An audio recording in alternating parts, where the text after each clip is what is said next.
திருச்சிற்றம்பலம். அனைவருக்கும் என் அன்பான வணக்கம். கீதம் முன்பாடும் அம்மை சேக்கியார் பெருமான் காரைக்கால் அம்மையாரை பற்றி பதிவு செய்திருக்கிறார். திருமுறை பாடல் காரைக்கால் அம்மையார் அந்த அடியெடுத்து கொடுப்பது. இது ஞானசம்பந்தர் நாவுக்கரசர் தான் பின்னால் கீதம் முன்பாடும் அம்மை என்று சேக்கியார் பெருமான் பெரிய புராணத்தில் பதிவு செய்திருக்கிறார். செந்தினை இடியும் தேடும் அருந்துவார் தேனில் துவைத்து விழாக்களில் கவலம் கொள்வார் அந்தமில் உணவின் மேலோ. நம்ம காலத்தில் கண்ணப்பனார் காலத்தில் செந்தினை இடியும் தேனும் அருந்துவார் தேனில் துவைத்து விழாக்களில் கவலம் கொள்வார் அந்தமில் உணவின் மேலோ என்று பதிவு செய்கிறார்.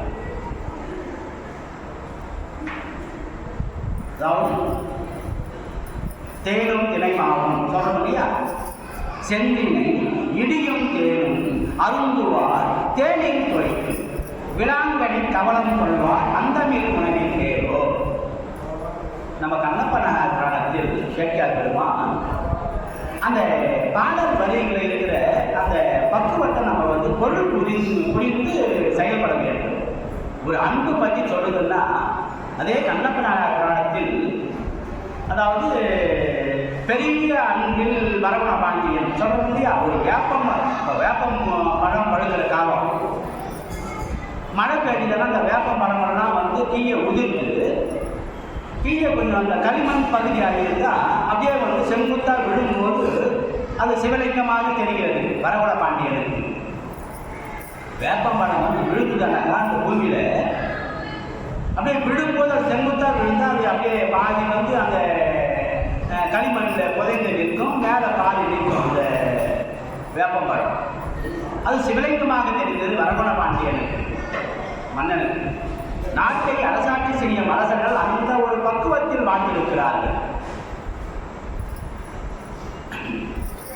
நம்ம சேக்கியார் பெருமான் அந்த கண்ணப்பனார் புராணத்தில் அந்த அன்பை பற்றி சொல்றாரு. கண்ணப்பனாருக்கு மட்டும் அன்பு இல்லை, அவங்க அந்த அன்பு பெரிய அன்பு. அதாவது கண்ணப்பன் ஒப்பதுவோர் அன்பியின்மை கண்டபின் என்னப்பன் என்பொப்பில் என்னையும் ஆட்கொண்டருளி வண்ணப்பணிந்து என்னவா என்ற வான்கருணை சொன்னப்பண்ணிற்கே சென்று உதாய் போட்டும்பி. நம்ம திருவாசகத்தில் வருது இல்லையா?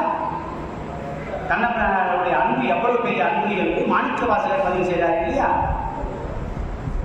கண்ணப்பனது அன்பு போன்ற அன்பு என்னிடத்தில் இல்லை, இருந்தாலும் சுவாமி எனக்கு ஆடுகிறியே கொஞ்ச சொல்றார்.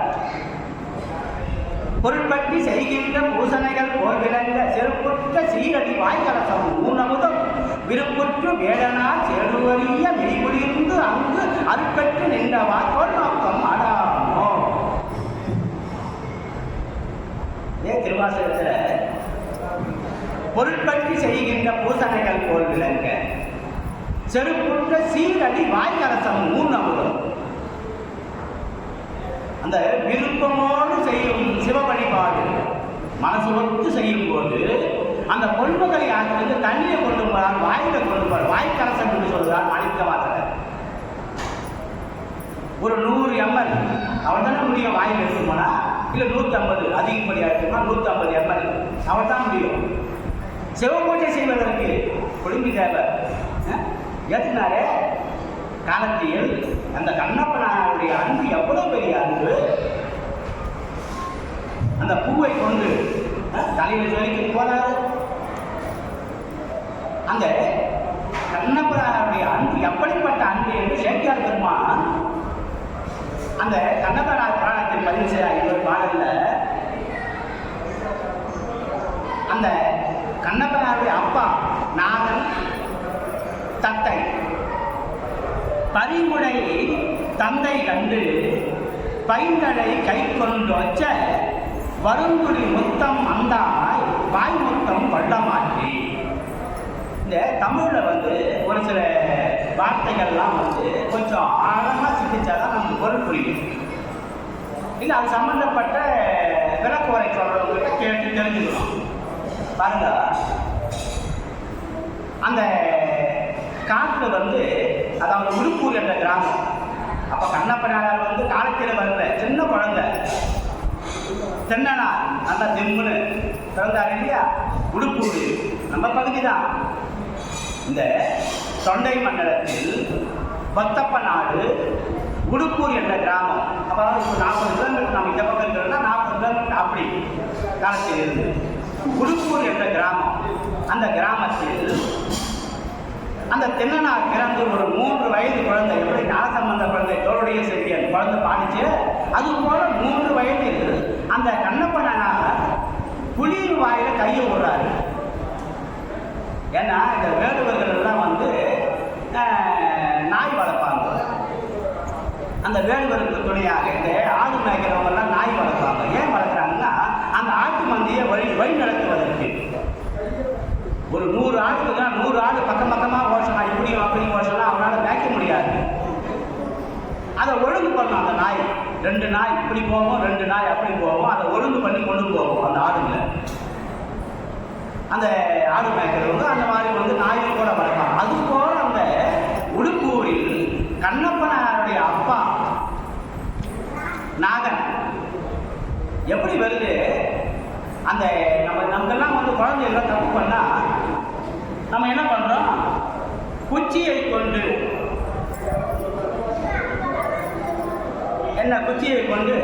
அந்த குழந்தையை உதைக்கிறோம் இல்லையா. இதுல பாருங்க என்ன அழகா சொல்றாரு சேக்கர் பெருமான். பரிவுடை தந்தை கண்டு பைந்தடை கை கொண்டோச்ச. அதாவது பெரிய அளவுல கோபம் வருது, இருந்தாலும் அந்த குழந்தையை அடிக்கிற விதம் எப்படி பாருங்க. ஒரு கொம்புல வச்சா குழந்தைக்கு அந்த அடி வந்து அதிகமாக விடும். கொம்புல வச்சாக்கா பைந்தடை கை கொண்டு வச்ச. அதே மாதிரி பாருங்க, இந்த இலையை கொண்டு இந்த இலையெல்லாம் உருகி போட்டு கொம்புல இந்த மாதிரி கொம்புல வச்சா அதிகமாக விடும் அந்த 3 வயது குழந்தைக்கு. இந்த இலையோடு கொண்ட ஒரு கொம்பை எடுத்து ஓச்சுகிறார். அப்படி அடி அதிகமாக விடாது இல்லையா அந்த குழந்தைக்கு. என்ன ஒரு பக்குவம், அந்த அன்பு. அந்த அம்மாவுடைய அன்பு பாருங்க. அந்த வேலூர் அந்த கண்ணப்பனாருடைய அம்மா நாகன் தத்தை, அந்த தத்தைக்கு என்ன அன்பு பாருங்க. அந்த அந்த வதிக்க போறாங்க அப்பான்னு சொல்லி அது மனசுல நினைக்கும் போது கண்ணு தண்ணி வருது குழந்தைக்கு. அந்த வேலுவனாருக்கு கண்ணப்பனாருக்கு சின்ன குழந்தையா இருக்கும்போது கண்ணு தண்ணி வருது.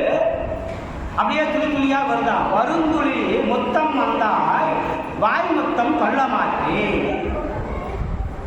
அந்த உதட்டால தொலைச்சாங்களாம். யாரு?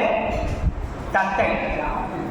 அதாவது அந்த கண்ணப்பனாருடைய அம்மா அந்த அப்பாவுடைய அன்பு அந்த தடைகளோடு கொண்ட ஒரு கொம்பை எடுத்து ஓச்சுகிறார் வதைக்கிறதுக்கு. புளியின் வாயில கை விடுறீங்க. அதாவது சின்ன சின்ன புளிங்கெல்லாம் கூட வளர்ப்பாங்களாம். அதாவது காட்டு வாசிங்க இல்லையா. அது கொட்டாவி விடும்போது அது நம்ம எப்படி இப்போ தோக்க வந்தா கொட்டாவி வருது, அது போல அது வாயை தரங்கும்போது அந்த புளி வாயை தரங்கும்போது கையை கொண்டு ஏன்னா விளையாடுற பருவம். இப்போ எப்படி நாய்க்குட்டி கிட்ட குழந்தைங்க விளையாடுது, அது போல புளி குட்டிங்கிட்ட போய் விளையாடுது அந்த குழந்தை. இளங்கன்று பயமறியாது. புளி வாயில் போய் கையில் வைக்கிறீங்க. புளி பசித்தாலும் புள்ளை தின்னாது. அது சாப்பிட்ற உணவே வேற. கையை கடிச்சுக்கிட்டா என்ன பண்றது? அப்பாவுக்கு கோபம் வருது. ஆனா கோபம் வந்த நேரத்தில் போய் எப்படி பண்றாரு, ஒரு தலையை உருகி போடாம தலையோடு கொண்ட ஒரு கொம்பை எடுத்து ஓச்சுகிறார். ஓச்சுவது என்பது நோக்கி அடிக்கிறது மாதிரி நம்ம சொல்றோம் இல்லையா, நோக்கி அடிச்சாங்கப்பா அப்படின்னு சொல்லி. அது போல நம்ம ஆசிரியர்கள் வந்து அந்த காலத்துல இப்ப யாரும் ஆசிரியர்கள் மதிக்க முடியல, குழந்தைகள் யாரும் அடிக்க முடியல. எத்தனையோ சட்டத்திட்டங்கள். அப்பெல்லாம் நாங்கெல்லாம் குழந்தையா இருக்கும்போது காதை புசு தூக்கி மேலே தூக்கி அங்கிருந்து போடுவாங்க. நம்ம கல்வியை கற்பிக்கும் ஆசிரியர்கள் விழுந்தா எப்படி விழும் தெரியுமா? இந்த மாதிரி அடியில இந்த மாதிரி கொம்புல விடும். இப்படி இப்படி திருப்பி திருப்பி காமிக்கணும், உதவியை வாங்கிக்கணும். அப்படியெல்லாம் நாங்கள் படித்தோம். அப்போ இப்போ ஆசிரியர்கள் ஒன்றும் பண்ண முடியல. சொல்றது அவங்க கடமை, இவங்க கேட்டுக்காதோ இவங்களுக்கு. எதுக்கு இந்த பெரிய பிராணி இந்த உதாரணம் சொல்றோம்னா, எத்தனை அந்த பாடல் வரிகள் 2 வரி தான் இப்ப பேசுறோம் நம்ம. இந்த 2 வரியில பாருங்க, எத்தனை ஒரு ஒரு செயல்பாடு. பரிவு என்றால் இந்த அருள் கொடுப்பது. புரிவு திரிகின்ற முப்புறம் சற்ற பிரானை அரியன் என்று அயவர வேண்டாம். புரிவுடை அரசுக்கு பொய்யரன் ஈசன் பரிவொழி நின்று பரிசறிவானே. அன்பு, பரிவி என்றால் அன்பு, புரிவி என்றால் அருளொடு. அருள் கொடுக்க தயாராகிறாரு சுவாமி. மான்பொருள் கொடுத்து வரவெடுப்பதுவே மதுரை சோமசுந்தர கடவுள் வருதுயா பெரிய அளவில். அதுபோல அந்த பரிவோடு சுவாமியுடைய திருவருள் நமக்கு அமைவதற்கு வாய்ப்பு உள்ளது. பரிவுடை தந்தை கண்டு, நல்ல தந்தை ஒரு பக்குவம் தான். ஏன்னா கண்டிப்பும் இருக்கணும், அன்பு, அதாவது அன்புக்கும் கண்டிப்புக்கும் வித்தியாசம் இருக்குது. அன்போடு நம்ம குழந்தைய வளர்க்கணும் சொல்றோம் இல்லையா. முருங்கையை ஒடிச்சு வளர்க்கணும், நம்முடைய குழந்தைகளை அடிச்சு வளர்க்கணும் ஒரு பழமொழி உண்டு. அது அடிக்கப்போ 5 வயசுல குழந்தைய அடிக்க முடியும், வளர்ந்த பிறகு குழந்தைய அடிக்க முடியுமா? அது வளரும் போதே பக்குவப்படுத்துவது. அன்பா சொல்லிப்பாரு, அது சொன்பாஸ் கேட்கலையா, கண்டிச்சு சொல்லிப்பாரு. தேவைப்பட்டா ஒரு வலியம் கொடுத்து அதை ஒழுங்கு பண்ணணும். அதான் குருமாரனுடைய ஒரு செயல்பாடு. அப்படி இவர் என்ன பண்ணாரு, அடிக்கணும்னு சொல்லி அந்த கொம்பு எடுத்து தலையோடு கொண்ட ஒரு கொம்பு எடுத்து ஓச்சுகிறார். குழந்தை பயந்து போகும், நம்ம அப்பா அடிக்க போறாங்களே நம்மளை அப்படி கண்ணில் தண்ணி வருது. அந்த தண்ணி வர்றது அம்மா எப்படி தொலைக்கிறாங்கன்னா, முந்தானியில தொலைக்கல, முந்தானி இருக்குது அந்த அம்மாவுக்கு சேலை இருக்குது, அதை தொலைக்கிறாங்க இல்லையா. அந்த கண்ணு வர்ற தண்ணிய வாய் முத்தம் கொள்ள மாட்டி வாயில தொட்டினாங்க. அந்த கண்ணு வர்ற தண்ணி, அந்த குழந்தையினுடைய கண்ணு வர்ற தண்ணி அந்த அம்மா வாயில அந்த உதட்டால தொலைச்சாங்களா. பெரிய புராணம், பெரிய புராணம். எத்தனை அந்த அன்பு, பெரிய அன்பின் வரகுண பாண்டியன் சொல்றாங்க இல்லையா. அதுபோல அந்த நாகனுக்கு எவ்வளவு அன்பு, தத்தைக்கு எவ்வளவு அன்பு, நம்ம கண்ணப்பன் அதாவது என்ன சொல்றாங்க, நூலை போல சேலை தாயை போல பிள்ளை சொல்றோம் இல்லையா. அது போல அந்த அன்பு எப்படிப்பட்ட அன்பா இருக்குது. இப்ப நம்முடைய அன்பு எப்படி இருக்கு, நம்ம சுய பரிசோதனை செய்து பார்க்கணும் இல்லையா. இப்ப பாருங்க, கண்ணே மணியே மூக்கே எல்லாம் கொஞ்சம் குழந்தைய நம்ம வீட்டு ஒரு பேரனோ பேத்தியோ பிறந்தா கொஞ்சம்.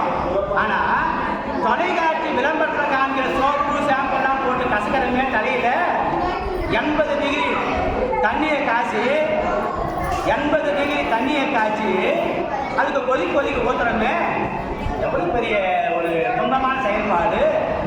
நம்மால முடிஞ்ச நல்ல காரியம் செய்யணும். பெரிய புராணத்துல கண்ணப்ப நாராயண புராணத்துல என்ன அழகா அந்த அன்பு வருது. நம்ம செய்திங்கிற அன்பு எப்படி இருக்குது. கண்ணை தந்து சோப்பு போட்டு பாரு நீங்க, ஒரு துளி நம்ம போடுற சோப்பு அழுக்கு நீங்கணும்னு குளிக்கும் போது சோப்பு போடுறோம். ஆனா அந்த கண்ணுக்கு போய் அந்த சோப்பினுடைய நுர கொஞ்சம் கண்ணு பட்டு போச்சா கண்ணே செவந்து போகுது. கோச்சங்கனார் மாதிரி கொஞ்சம் அந்த சோப்பு நுர நம்ம கண்டு விழுந்துட்டா எப்படி வலிக்குது. ஒரு 6 மாச குழந்தை, ஒரு 10 மாச குழந்தை கண்ணை திறக்கும் தானே. தொலைக்காட்சி விளம்பரத்தில் காமிக்கிற சோப்பு ஷாம்புலாம் அது தலையிலையும் அது மூஞ்சிலையும் போட்டு ஏன் கடல் மாவு போட்டால் ஆகாதா, ஒரு பைத்தம்பருப்பு மாவு போட்டால் ஆகாதா அந்த குழந்தைக்கு. என்ன கொடுமை. அப்படின்னா உடம்புக்கு மட்டும் ஒன்றா போடும் சோப்பு, முகத்துக்கு போடும்போது கூட, தலைக்கு போடும்போது கூட அந்த சோப்பும் அந்த ஷாம்பும் கண்ணில் நம்ம போட்டு பார்க்கணும். போட்டு பார்த்தா தெரியும் நம்ம வயசுக்காரி கூட எப்படி எரியுது, அந்த 10 மாச குழந்தைக்கு எப்படி எரியும். எவ்வளவு பெரிய கொடுமை இது. ஏன் இதை சிந்திக்கிற அளவுக்கு நமக்கு அறிவு இல்லையா. எத்தனை குறைபாடுகள், நமதெல்லாம் குறைபாடு எப்படி எல்லாம் வருது, ஏன் அது மாதிரிலாம் வருது. அந்த குறைபாடு வருதுன்னாக்கா அந்த குறைபாடு நீங்கணுமா வேண்டாமா? நீங்கணும். அப்படி நீங்களா என்ன ஆகும்? எத்தனையோ மேலும் மேலும் மேலும் நாமாலை சூடியும் நம்மீசன் பொன்னனிற்கே பூமாலை கொண்டு குறைந்து ஏற்றி அன்பாய் நாம் ஒரு அறிவினியே பட்டினால் ஏற்றேதருங்க எரிவினியே என்றும் இருள். ஏன் அப்படி சொல்றாங்க? அல்ல, ஒரு நியாயம் தோணுதா இல்லையா நமக்கு? இன்னொரு செய்தியை ஒரு பதிவு பண்ணோம். ஏன் பதிவு பண்ணோம்னா, இப்போ நம்ம நாட்டு சுதந்திரம் வந்து இப்போ 1947 வந்தது. அப்போ அரசாங்க பணிக்கு ஆள் தேவை, இந்த மாணவர்களுக்கு கல்வியை கல்விக்கு ஆசிரியர்கள் தேவை. 1947 72 வரையும் ஒரு சட்டம், அதாவது அவங்களுக்கு ஓய்வூதியம் 57 வயசு ஆச்சுன்னா அவங்களுக்கு பின்னால் வந்து ஓய்வூதியம் கொடுக்கணும்னு சொல்லி அந்த சட்டம். 72 பிறகு அவங்களுடைய மனைவிமாருக்கும் ஓய்வூதியம் தரணும், அப்படி சட்டம் ஆச்சு. 2004 வரையும். 2004க்கு பிறகு யாரெல்லாம் அரசாங்க பணியில் சேர்றாங்களோ அவங்களுக்கு வேலை செய்கிறவரையும் தான் ஊதியம். 2004க்கு பிறகு சேர்ந்தவங்களுக்கு ஓய்வூதியம் இல்லை. அவருக்கே இல்லைன்னா அவங்களுடைய மனைவிமாருக்கு எப்படி கிடைக்கும்? எப்படி பாருங்க, நேற்று இன்று நாளை பண்டும் இன்றும் என்றும் வேலையா கூலியான்னா வேலை வேணும். நம்ம முதல்ல வேலை கிடைச்சா கூலி தானா கிடைக்கும். அப்படிக்கா சோம்பல் இருக்கக்கூடாது. இந்த கணக்கு உங்களுக்கு புரியுதோ புரியலையோ? 1947 வந்து உத்தியோகம் வந்ததுன்னாக்கா அவங்களுக்கு ஓய்வூதியம் உண்டு. ஆனால் 2004க்கு பிறகு அவருக்கே ஓய்வூதியம் இல்லை, அவங்க மனைவிக்கும் ஓய்வூதியம் இல்லை. தேடிய மாடு நீடு செல்வமும் தில்லை மன்றுள் ஆடிய பெருமான் அன்பருக்கு ஆவண ஆகும் என்று நாடிய மனத்தினோடு நாயன்மார் அணைந்த போது கூடிய மகிழ்ச்சி பொங்க குறைவர கொடுத்து வந்தார். பெரிய புராணம். எப்படி எல்லாம் ஏன்னா ஒப்பிட்டு பார்க்கணும். வாழ்வியல் கருத்து நம்ம திருமுறை என்பது ஏதோ வயசானவங்க பேசுகிறாங்க, வயசானவங்க பாடுகிறாங்கன்னு நம்ம பொருள் கொள்ளக்கூடாது. வாழ்வியல் கருத்து நமக்கு வருமானம் வர்றப்ப சேர்த்து வைக்கணும். எதை சேர்த்து வைக்கணும்? காசு மட்டும் இல்லை, புண்ணியத்தையும் சேர்த்து தான். பின்னைத்தான் எம்பெருமான் பேர் திருமுறை சொல்லுது. கோப்பாடி ஓடாதே நெஞ்சம் மொழி ஒத்தன் கோப்பாடி கோகரணம் உச்சாரம் கோப்பாடி பின்னைக்காய் நின்றான் கிடங்கொடுக்கும் பேருடன் பின்னைக்காம் எம்பெருமான் பேர். அந்த எம்பெருமானுடைய பெயரை சொல்லு. ஒரு ஊர்ல 4 கோயில் இருக்குது. இப்ப காஞ்சிபுரத்தில் 5 தேவார தலங்கள் கோயில். 5க்கு சாமி பெயர் என்ன, அம்மா பெயர் என்ன தெரிஞ்சுக்கணும் தானே நம்ம. திரு வெம்பாக்கம் ஊர்வீசர் மின்னொலி அம்மை வெம்பாக்கத்தில். அந்த மாதிரி ஒவ்வொரு ஊர்லையும் நம்ம ஊரில் இருக்கிற சாமிக்கு பெயர் என்ன, அம்மா பெயர் என்ன தெரிஞ்சு, உமையம்மையினுடைய பெயர் என்ன, உமையம்மையினுடைய பெயர் என்ன, இப்படி எல்லாம் வந்து நம்ம தெரிஞ்சு நம்ம ஒரு பக்குவத்துக்கு வரணும். ஏன் அந்த பக்குவம் நமக்கு வரமாட்டேங்குது? அறியாமை. இந்த அறியாமை என்னும் இருள் இருக்கும்போது அது குறைபாடு வருதுதானே. அந்த அறியாமை நீங்க வேண்டும். அது எப்படி எல்லாம் நீங்கும்? இந்த மாதிரி ஒரு சங்கம வழிபாட்டுக்கு வரும்போது அறியாமை நீங்கும். சங்கம வழிபாடு, குரு வழிபாடு, லிங்க வழிபாடு. இப்போ கண்ணப்பனாரா லிங்க வழிபாடு செய்தார். சங்கம வழிபாடு அவருக்கு தெரியல. சாமி திருவருள்பார் எப்படி ஆறுதல் வளைவாக சென்று பல உயிரினங்களுக்கு நன்மை செய்துவிட்டு குளம், கொட்டை, ஏரி, நீர்நிலைகள் எல்லாம் நிறைவிட்டு மீதி இருந்தால் போய் கடலில் விழுது. அதுபோல சங்கம வழிபாடு, குரு வழிபாடு, லிங்க வழிபாடு. நம்ம திங்களூரில் அப்புதடிகள் குரு தேடி வர்றாங்க. எங்க திங்களூருக்கு திருப்பணத்து அப்படியே போகலாம் இல்லையா? நாவுக்கரசர் போலியே. நம்மெல்லாம் வந்து குருவை தேடுறோம், சரியான குரு யாரு அப்படின்னு சொல்லி.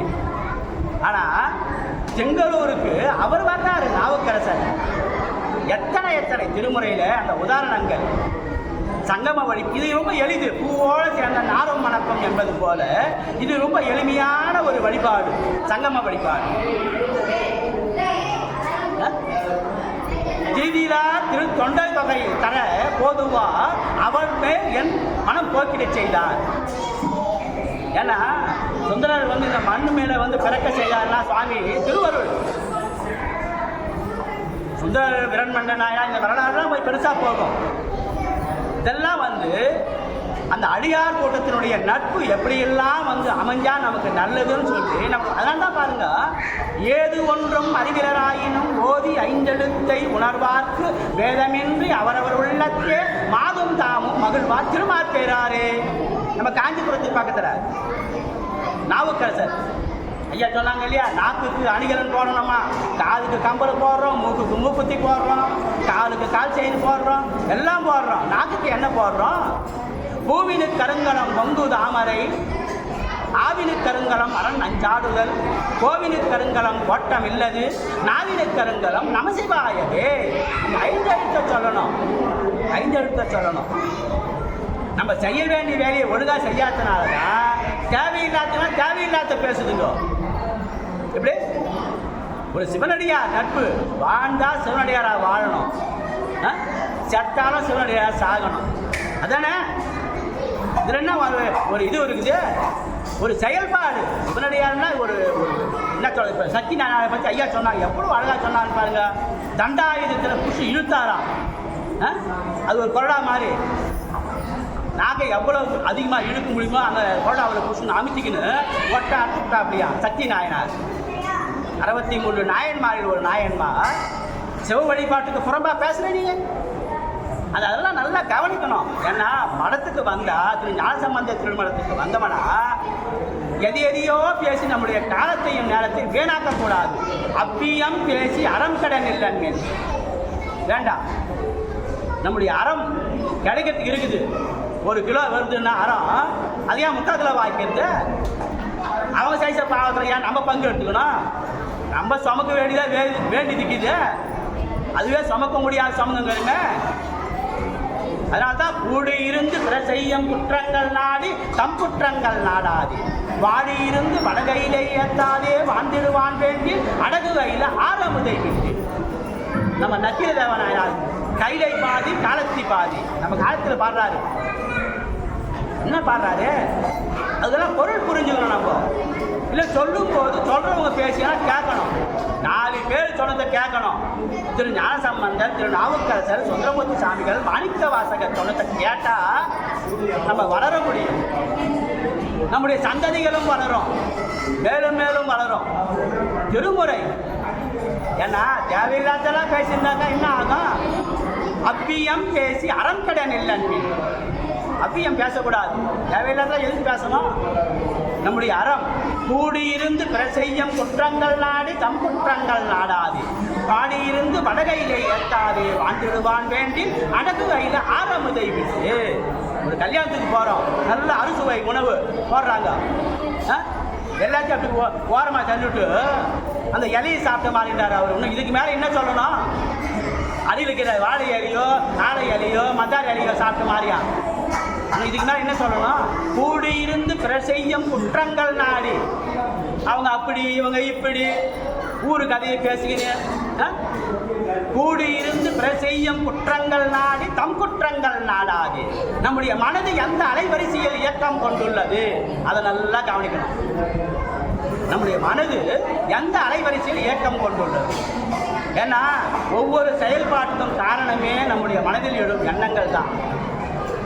இன்னைக்கு இந்த வேலை செய்யணும்னாக்கா வெடிகாலாம் ஒரு வெள்ளிக்கிழமையோ அமாவாசையோ கிருத்திகை வந்தால் வெடிகாலம் எழுதிக்கிறல்ல, ஏன் தினம் எழுதிக்க முடியாதா? ஆகாதா? அவ்வளோ நேரத்தை பாரு, 5:30 மணிக்கு வெடிகாலம் எத்தனை பேர் எழுதிக்கிறோம் நம்ம? இப்போ சூரிய உதயம் ஆகாதத்துக்கு முன்ன 6 மணிக்கு உதயம் ஆகுதுன்னா 5:30 மணிக்கு கீழாண்ட வானத்தை பாரு. போதுமே ஒரு கையெழுத்து கும்பிடு, சிவந்த வானத்தை, அதாவது அருளோதய நேரம் அப்படின்னு சொல்லுவாங்க. அந்த அருளோதய நேரத்தை காணும் போது என்ன ஆகும்?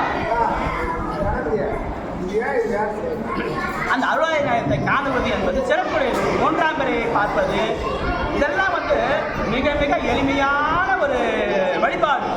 வந்து கிழமைக்கு எப்படி சிவபெருமானுக்கே பெற்றுக் கொடுத்தாங்க அந்த அம்மா. 3ஆம் பிறையை பார்த்த புண்ணியம், 3ஆம் பிறையை பார்த்த புண்ணியம். கூலியோ கூலி.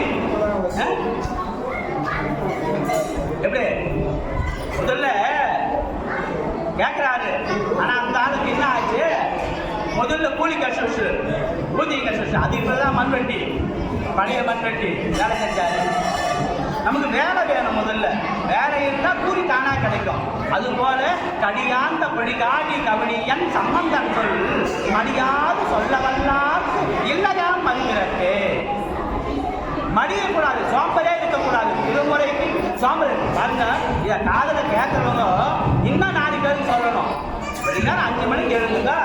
சூரிய உதயத்துக்கு முன்னாடி 5:30 மணிக்கு 6 மணிக்கு சூரிய உதயம் ஆகுதுன்னா 5:30 மணிக்கு தீயாண்ட பார்த்து அந்த ஆரஞ்சு கலர்ல வந்து இல்லையா சிவந்த வானம், ஒரு வணக்கம் போடு, சிவாய் நம்ம சொல்லு, இல்லை தெரிஞ்ச ஒரு திருமுறை பாட்டு பாடு. தெரிஞ்சுக்கணும், திருமுறை பாட்டு தெரிஞ்சுக்கணும். படிப்பறிவே இல்லாதவங்களும் தெருக்கூத்து ஆடுவாங்க. அப்பெல்லாம் நாங்கள்லாம் சின்ன குழந்தை இருக்கும்போது தெருக்கூத்து பார்த்துருக்கோம். அந்த வாத்தியாருக்கு கூட படிப்பு இருக்காது. கற்றுக் கொடுத்த வாத்தியாருக்கு கூட ஆங்கிலேய நாடகம் ஆடுறாங்கன்னா அவங்கெல்லாம் வந்து அந்த புத்தகத்தை படித்து அவங்கெல்லாம் அந்த பாடல் வரியெல்லாம் ரொம்ப அழகாக சொல்கிறாங்க. அந்த பாடல் வரியில் இருக்கிற பொருளெல்லாம் அது விரிவுரையாக சொல்கிறாங்க. இலை காய்ந்து கொடி வதங்கி இல்லை என்று போகாமல் என் வயிற்றில் வளர்ந்து என் வயிற்றில் வந்து வளர்ந்து பிறந்தாயே என் கண்மணி செல்வமே. ஆளுடைய வரலாறு வருது இல்லையா? எத்தனை பேரை தவமா பண்ணி அந்த குழந்தை பிறந்தது. இலை காய்ந்து கொடி வதங்கி இல்லை என்று போகாமல் என் வயிற்றில் வந்து வளர்ந்து பிறந்தாயே என் கண்மணி செல்வமே. எவ்வளவு அன்பு இருக்கும். வயதான காலத்துல கைக்குள்ள பெற்ற மாதிரி எத்தனை திருமுறையில இதெல்லாம் நம்ம வந்து மறுபடியும் அசை போட்டு பார்த்து சுவைச்சு நலம் பலம் பெறுவோம். இமையோ நாயகனே இறைவா என் இடர்மையே கமையாய் கருணையினாய் கருமா உமையோர் உமையாய் உமையே